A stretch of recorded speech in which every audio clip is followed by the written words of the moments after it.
Hello, this is Aaron Wall, and this is a free video offering a brief rundown of pay-per-click search engine marketing. One of the first things to think about when you're advertising on PPC is to avoid looking for the best deal per se. Sometimes people spend a lot of time trying to find the cheapest clicks, but often the cheapest clicks are really cheap because they have low value. This is especially true if you look for smaller search engines that almost no one's ever heard of.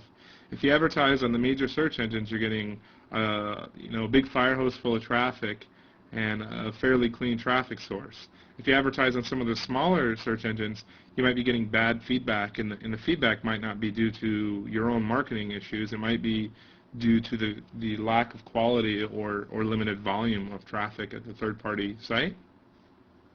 And it's true with syndication sources as well. If you haven't heard of a search engine, then they probably have few quality syndication partners, because realistically, if I get 60% of what Google's paying me, that's probably going to be more than 90% of what a really small search engine could pay me, just because they have such a robust ad network and better ad relevancy. There's a lot of pay-per-click tools out there designed for bid gap management and a lot of that sort of stuff, but pay-per-click marketing is becoming more black box with quality scores and opaque bidding. And given all that, a lot of those tools are becoming less important. What's important is that you track your conversions and you see what keywords are really working and what ad triggers are really working. So at the core of any keyword based account is going to be keyword research. And you can use any tool. There's tons of tools out there. And what you do is you put in like a core word, grab a bunch of keywords, and if you wanted to, you could clean up a keyword list and then submit it to Google via their traffic estimator tool. And Google will tell you some of the keywords that they think are most important out of all those keywords. So, and then you can order it by how much they think each keyword's worth. There's three different types of keywords. There's broad match, exact match, and phrase match. With broad match, you rank for a wide array of terms that may be related to your keyword, and how wide or thin that goes changes over time as they refine the technologies behind it. Exact match means you only show up if people search for the exact thing you typed in. So if you did an exact match on cars, if someone typed in cars.com or new cars, you wouldn't show up. Broad match is, it allows, if you do new cars, you may even show up if people just search for cars or automobiles. And as far as a phrase match, it's the one in between. It's where you show up for if the search query contains a phrase you're searching for. So if you had a phrase match ad for auto loans, then if someone searched for used auto loans, you would still show up. And when you use broad match and phrase match and extended match, Google allows you to see what keywords triggered the ads and the click-throughs for the click-throughs on the broad match and phrase match terms, which is useful for helping you go back, refine your search accounts, and make them neat and more organized, filter out bad terms, and put more emphasis on the good terms. So now that we got some keywords, you can go into AdWords, and if you look, there's a lot of different ways to use it. Sometimes people want the immediate cost per conversion to go low. Other times they're willing to pay a lot more if they have an idea they want to spread or an idea they want to own. And basically, in some marketplaces, you can just end up buying mind share until eventually you become a market leader. Whereas in other markets, like say brand-related queries, you should see lots of profits by lower costs per conversions. So for keywords related to my name or my site's name, it converts pretty well and the cost per conversion is not that high. A lot of other campaigns, I do it more as a branding exercise and use some of the profits from brand-related campaigns to help subsidize getting more mind share, more brand awareness. And there's also syndication, where you can syndicate your ads out to content websites. When you're brand new with PPC stuff, you probably want to limit the use of syndication until you've tested some of your keywords on search. Why it's so important to start off with doing PPC before you invest too much into SEO is that it can give you a good idea as far as what terms are really important and what terms convert well. I had one client who had like kind of generic category related keywords that we thought he wanted to rank for, but when we tried buying that traffic, we just couldn't compete in that market.